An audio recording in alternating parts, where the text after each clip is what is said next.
So today we're going to work on, this machine is a Brother HL5250 black and white laser printer.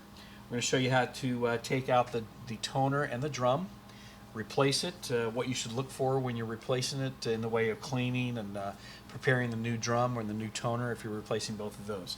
So on the machine, normally the first thing it's going to do to replace the toner, it's a light. In this model machine, a light is going to appear. It's going to say toner. Some machines have a display that'll tell you to replace the toner. And when you see that, you'll you obviously know to replace the toner. Sometimes you will find that the pages that you're printing become very light, or marks will appear on them. That's obviously another way to tell to replace the toner. So in this case, on this machine, accessing the toner cartridge in the drum, you can always look at your manual so you can see how to open the door to do this.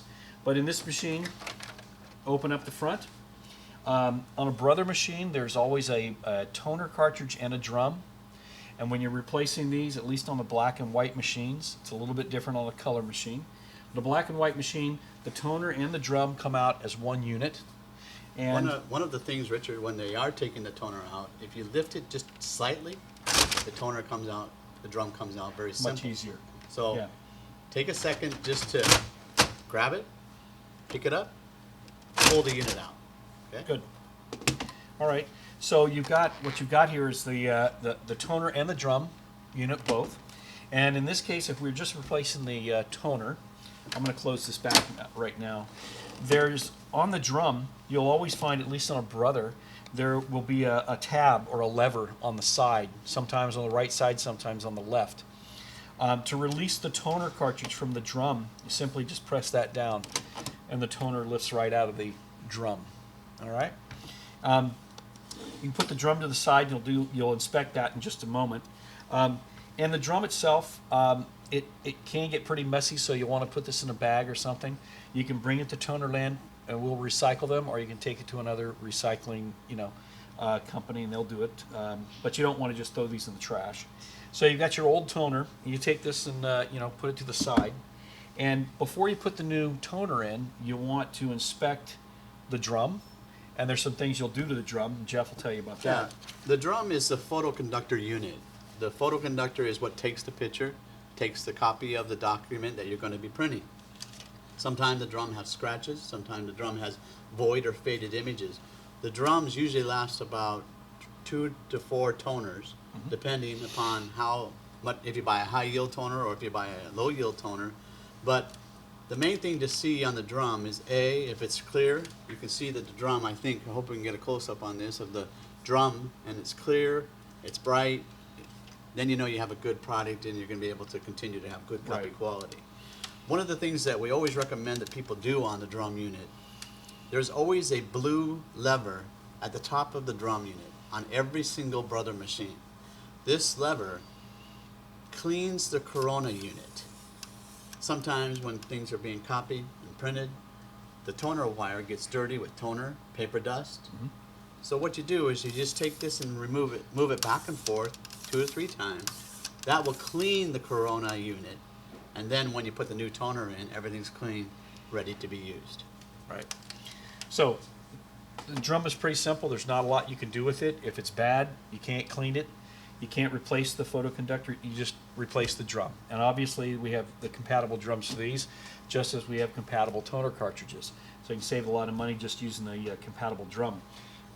So on a new toner cartridge, a new compatible toner cartridge we sell, you're going to find that all the components that you're looking at, if you're taking out an original Brother toner, the same components will be on the compatible. There would be no difference in how they operate. So if you're looking at your manual and it's telling you how to replace it, you can use that as a guideline because they're identical. So you'll want to cut the bag open, pull out the toner. Now with Brother toner cartridges, to protect the Transfer unit. In the front, there'll always be a plastic cover on the front. The first thing you're going to do... Well, let me recommend something first. Yeah, okay. Right now you have the plastic cover unit for the transfer roller is covered. So take a second and just shake it. Shake your toner. You won't get toner spilled on you. it's covered, it's secure, but just shake it and make sure that the toner is evenly dispersed. Yeah. You don't know if the toner came in the mail like this or Right. you had it in your car. So just take a second to shake it and then take the unit and put it down, and now we know everything is laying flat and ready to be installed in the drum. Yeah, perfect. That's good. After that, just carefully take that plastic piece off. You're not going to want to touch this because it does have the toner powder on there, and it's easy to wash off your hands. It's not going to stain anything. So you can put this on your the one you've taken out of the machine, so you protect yourself from that, so you can use that again. So as Jeff said, you've shaken this around. Now, to install this back into the drum, it's very simple. You drop it into the machine, right like this, and it clicks, and that's all there is to it. If it doesn't click, it's not in properly. If you try to put it in wrong, it's not going to fit. It only fits one way. You don't force it, and you can see how easy it was to put it in. Just dropping it in and click. And one thing to also recognize is that the toner cartridge has a handle. So I can be able to pick up the toner, and I can be able to also pick up the drum unit together. Because Right. now they're all one unit. Right. If you try to put it in the other way, it's not going to work, it's not going to fit, it's not going to click. Won't be one unit. All right, so you've got the drum. So go back in your door. I don't know, Jeff, if there's anything in the machine you should look for before you put that in, but Well, basically, there's always a chance that you might have some excess toner that has fallen from the old toner cartridge. If there is, just take a paper towel and just pick it up damply, pick it up, and then that's about it. That's you all don't there want is. to be doing a lot of service. You start maintaining, you could break a sensor, you could break a flag, Right. and then you have to bring the machine for us to repair. all right.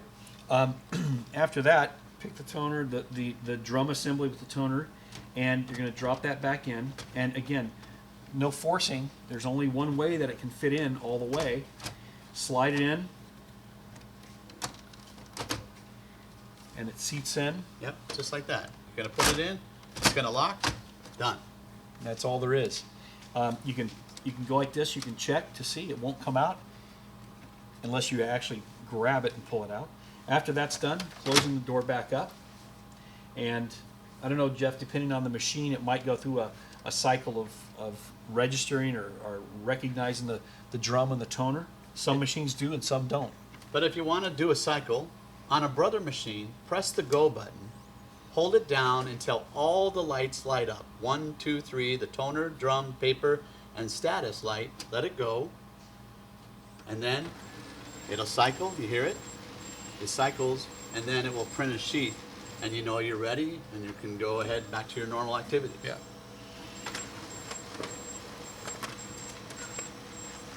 And if you look at the page, perfect, beautiful, everything's clean, and you have you're ready to go on a new toner. The other thing to remember, on these machines, if you ever get a mistake, you can't find your owner's manual, on every Brother machine, if you open up the front of the unit, it tells you exactly what toner goes in there and what drum goes in there. So then, you're not confused. If you see it's still not the right toner, then you know you possibly made a mistake. It always lets you know what toner and what drum to install on the machine. Now, after you install, there are few occasions where you can put a toner in, a compatible toner or a compatible drum, and the machine may not recognize the drum or the toner. Normally, it's a simple process to get the machine to recognize it just by kind of resetting the machine. Simplest way for you to do that is to just turn the machine off and unplug it from the wall. Leave it unplugged for 20 minutes. Plug it back in, turn it on, and let it recycle through. And 8 out of 10 times, that clears up any issue with that. Reset the printer and it's ready to go. Yeah. And most of the Brother machines, the on and off switch is always on the right side of the unit, and the plug is always on the right side. Yeah. So you just turn it off, unplug it, wait 20 minutes, plug it back in, turn it on, let it do its cycling, and you're ready to go.